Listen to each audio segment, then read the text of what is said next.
Hey, I'm Anna. My life changed a lot 5 years into my marriage with Paul. We were a regular couple. I was a teacher, he worked as a manager at an energy company, and everything was pretty simple. Then Paul's dad passed away, leaving his mom Elaine alone in their family house. That's when Paul hit me with a bombshell. Anna, we need to talk, he said seriously one night. I paused, looking up from my phone. What's up? Is everything okay? He took a deep breath and said, It's about Mom. She's alone in that old house since Dad passed. I think we should move in with her. My stomach dropped. Move in with Elaine? You know we barely get along, I protested. Paul leaned against the kitchen counter, firm in his expression. I know, but she's my mom, and she's struggling. Plus, we're just burning money on this rented apartment. I sighed, running a hand through my hair. But this is our space, our home. Moving in with your mom is a whole different ballgame. Paul pleaded, Please, Anna. It's not just about the space. It's about family. Mom needs us. I felt cornered. Does your mom need us, or do you need your mom? I asked. Paul frowned. That's not fair, Anna. It's not like I'm asking you to live in a dump. It's a huge house, plenty of room for all of us. Tension rose as I questioned our life there. But eventually, I caved for the sake of peace. Moving day was uncomfortable. Elaine's house was this imposing old structure with echoing rooms and a constant chill. Elaine greeted us with a stiff smile, saying, Welcome to my home. I expect you to respect my ways. I forced a smile, saying, Of course, Elaine. We appreciate you letting us stay. Living with Elaine felt like living with a hawk. She had a comment for everything. How to put dishes away, how much to water the plants. One night, after a particularly harsh critique on my cooking, I exploded to Paul in our room. I can't do a damn thing right for your mother. It's like living with a drill sergeant. Paul rubbed his temples, equally frustrated. Anna, just give it time. She's old and set in her ways. I threw my hands up in frustration. Great, so we just tiptoe around her till the end of time. He didn't have an answer, and honestly, neither did I. This house, with its constant surveillance and Elaine's scrutinizing eyes, was suffocating. Life in Elaine's house was turning into a daily grind. Just when I thought I could handle it, Paul dropped another bombshell. It was a lazy Sunday afternoon, and I was trying to find some peace in the garden when he came out. Anna, we need to talk, Paul said, leaning on the garden gate. I looked up, feeling a knot in my stomach. What now, Paul? He took a deep breath. I think you should quit your job and stay home. We're spending a fortune on a nurse and housekeeper for Mom. It makes more sense. I stood up, anger rising. Quit my job, Paul. I love teaching. It's not just about the money. He ran his hand through his hair, his tone getting edgy. I know, but think about it. It'll make things easier around here. I shook my head, disbelief washing over me. So what? I just become a full-time maid and nurse? That's not the life I want. Paul's voice rose. It's not about what we want, Anna. It's about what's practical. My mom needs us. I glared at him. No, your mom needs you. I didn't sign up to be her caretaker. He shot back. Well, things change, Anna. We need to adapt. The word adapt felt like a slap. I loved my job, my independence. This wasn't adapting. This was sacrificing. You know what, Paul? Fine. I'll do it, but don't expect me to be happy about it. He sighed, a look of relief crossing his face. Thank you, Anna. It means a lot. But it didn't feel like a victory. Quitting my job felt like losing a part of myself. The days that followed were even harder. I had become a full-time housekeeper, nurse, and cook. Elaine, as always, had her 2 cents to add about everything. Those curtains need a wash, she'd say, or the soup is too salty. It was endless. One day, I snapped. Elaine was criticizing the way I ironed her clothes, and I couldn't take it anymore. Elaine, can you just stop? I'm doing my best here, I said, feeling frustrated. She looked taken aback. Well, I'm sorry if I have standards, Anna. I threw the iron down, my voice shaking. I'm not your servant, Elaine. I'm your son's wife. I'm here trying to help, and all you do is criticize me. There was a moment of tense silence, and then Elaine's expression softened slightly. I know you're trying, Anna. I'm just used to things a certain way. I sighed, feeling the tension drain out of me. I know, Elaine, but I'm not you. I have my way of doing things. From that day on, things were slightly better. Elaine toned down her criticisms, and I tried to accommodate her quirks. It was a fragile truce, but it was better than the constant battles. As time dragged on in Elaine's house, the atmosphere grew tenser, almost suffocating. Paul's behavior became increasingly distant and elusive. He was consistently late from work, and when he was home, it was as if he was invisible, retreating to the spare room like it was his sanctuary. One evening, unable to bear the silence and distance any longer, I cornered him in the kitchen. Paul, what's going on with you? You're hardly here, and when you are, it's like you're not even my husband anymore, I said, leaning against the counter with my arms folded. He'd avoided eye contact, absent-mindedly stirring his coffee. Work's a nightmare right now, Anna. Just piles of stress, he replied. I leaned back, still concerned. I get stressed, Paul, but this feels like you're shutting me out. You're here, but you're not really here. He exhaled heavily, his gaze fixed on his coffee. I don't know what you want me to say, Anna. I'm just really tied up with stuff. I wanted to believe him, to understand, but something inside me screamed that there was more to it than he let on. Then there was Lucy, Paul's sister, who made it her mission to add to the tension. Each visit from her was a trial. She'd look around the house with a sneer and quip, still stuck in this old dump, huh? I usually bit my tongue, but one day her taunts hit a nerve.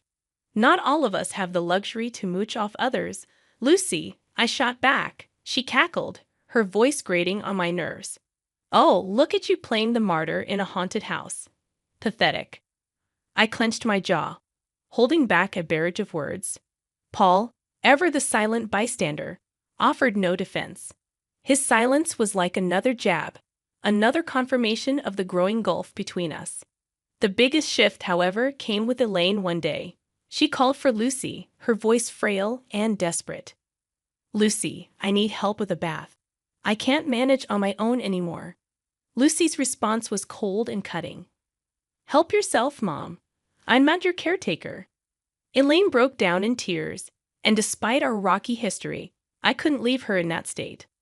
I assisted Elaine with the bath, and something changed between us that day. Elaine started to warm up to me, treating me less like an intruder and more like a daughter. It was a welcome change, but it also emphasized how far Paul and I had drifted apart.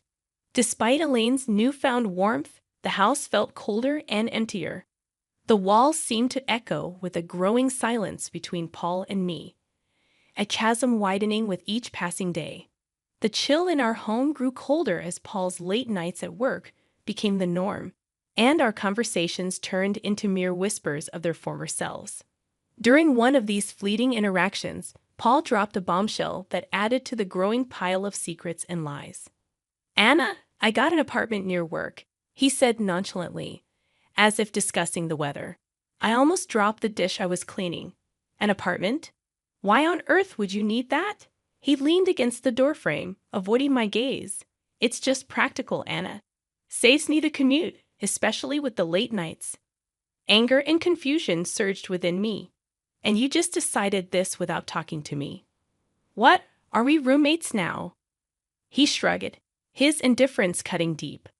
I thought you'd be happy, less stress about me coming home late. I shook my head in disbelief. Happy, Paul? This feels like you're living a double life. What's next? You'll tell me you have a second family? He sighed, rubbing his forehead. Don't be dramatic, Anna. It's not like that. I wanted to push further, to break through his nonchalant facade, but I knew it was futile. The conversation ended there, as did many of our conversations those days. The true shock came a few days later in a candid conversation with Elaine. We were in the living room, sharing a rare moment of calm when she suddenly said, You know, Paul didn't buy that apartment with his money. I looked at her puzzled. What do you mean? She hesitated, then continued. He used my savings. He said it was an investment, even put it in my name. My heart sank. He's been using your money, and you're okay with this? Elaine shrugged, a sad look in her eyes. I couldn't say no. He's my son. But I thought you should know. I was speechless.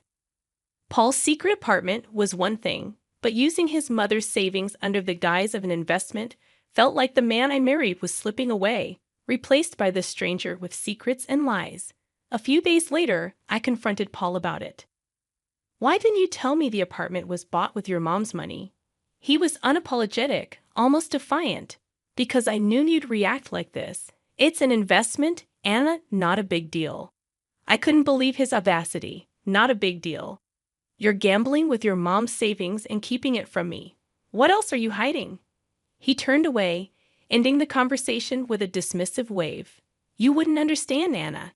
It's business. The word business felt like a chasm between us, an excuse for everything going wrong in our marriage. Living in Elaine's old, dreary house was taking its toll on me. The once vibrant walls now echoed a somber tone, and every creaking floorboard seemed to whisper secrets. One day, I couldn't take it anymore. Elaine, have you ever thought about renovating the house? I asked over breakfast. It could use some freshening up. Elaine looked up from her tea, surprised. Renovate? I haven't thought about it in years. It's such a big task. I nodded, feeling a spark of enthusiasm. I know, but it could really brighten up the place. Maybe just start with a new coat of paint or some new wallpaper. Elaine considered it for a moment. Well, I suppose it wouldn't hurt to bring some new life into this old house. But are you sure you're up for it? I smiled, eager for a project. Absolutely. It'll be a good change. And so it began. I threw myself into the renovation, painting walls, choosing wallpapers, and even attempting to restore some of the old furniture. It was hard work, but it felt good, like I was breathing life back into the house and, in a way, into myself. One day, while I was up to my elbows in paint, Paul walked in. He looked around, his expression one of shock and disbelief. What the hell, Anna? What are you doing to my mom's house? I stood up, wiping the sweat from my brow. I'm renovating, Paul, like I told Elaine. It's time this place got a little love and care. Paul's face hardened. You had no right to start changing things without asking me. This is my family home, not some DIY project. My temper rose. Your home? When was the last time you even cared about this place, Paul? I'm doing something good here. He took a step closer, his voice rising. You're overstepping, Anna. You always do this. Take control and push everyone else aside. I stared at him incredulously. Take control, Paul. I'm trying to make this gloomy place livable. Maybe if you spent more time here, you'd see that. Before Paul could retort, Elaine walked in. What's all this noise about? Paul turned to her. Mom, did you know about this? About her changing the house? Elaine looked from me to Paul, then back again. Yes, I did, and I'm glad she's doing it. This house needed a change, and Anna's doing a wonderful job. Paul looked like he'd been slapped. But it's our family home? Elaine cut him off, her tone firm. It's my home, Paul, and I want this. Anna has every right to do what she's doing. Paul stormed out of the room, leaving me and Elaine in an awkward silence. I felt a mix of victory and sadness. The house was transforming, but the gap between Paul and me seemed to only grow wider. The day Elaine suffered her stroke, our world turned upside down. I was there, witnessing her sudden decline, her words slurring, her body weakening. Panic gripped me as I called for help, my voice quivering with fear. In the hospital, the grim reality set in. Elaine needed constant care. I looked to Paul for support, but he was distant, his eyes void of the usual concern. Anna, I can't deal with this. I have enough on my plate, he said, his voice cold. I was stunned. You can't deal with this, Paul. She's your mother. He shrugged, his response cutting like a knife. Yeah, and she's been a burden for years. This is just the cherry on top. I couldn't hide my disgust. She's not a burden, Paul. She's family. She needs us. His laugh was bitter. Us? No, Anna. She needs you.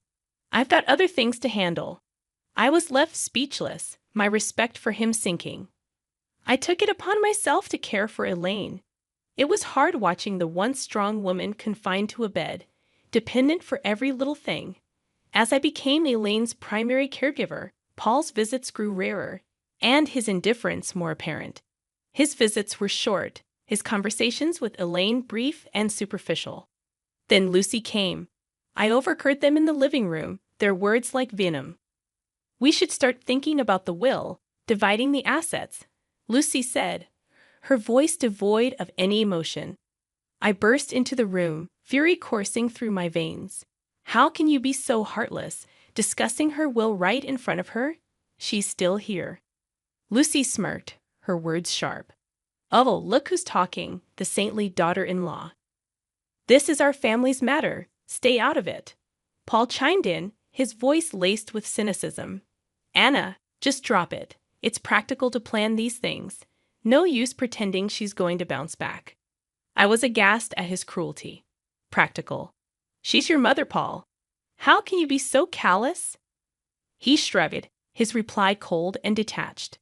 "Life's callous, Anna. Better get used to it." I turned away, my heart heavy with disgust. In the following weeks, I dedicated myself to Elaine's recovery. And to my surprise, she showed signs of improvement. Her fingers twitched, her speech cleared. She even managed a few steps. It was a miracle to me, but a nuisance to Paul and Lucy. Their true colors were now vividly clear. Their mother's plight was nothing more than an inconvenience, a hurdle in their path of inheritance. The betrayal stung deep, not just as a daughter-in-law, but as a human being. Life had settled into a grim routine. Elaine's health was a constant roller coaster, with small victories overshadowed by the looming fear of the worst. Then it happened. Another stroke, this time more severe. The call from the hospital felt like a punch to the gut. Elaine didn't make it. The funeral was a somber affair. I stood beside the grave, my heart heavy, watching as people paid their respects. That's when Paul arrived, and with him, a woman I didn't recognize and two small kids clinging to her hands. "Who's she?" I whispered to myself, my eyes fixed on the unfamiliar woman. Paul approached, his expression unreadable. "Anna, this is Carol, my wife, and these are our kids." I felt like I had been slapped. "Your wife? When did this happen?" He shrugged, a coldness in his voice. "A while ago." "It's none of your business, Anna." I was speechless, my mind reeling.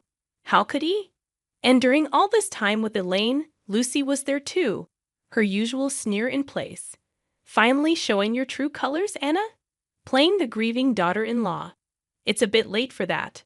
I glared at her, my voice laced with contempt. "I was here for Elaine when you both abandoned her." "Don't you dare judge me," Paul interjected.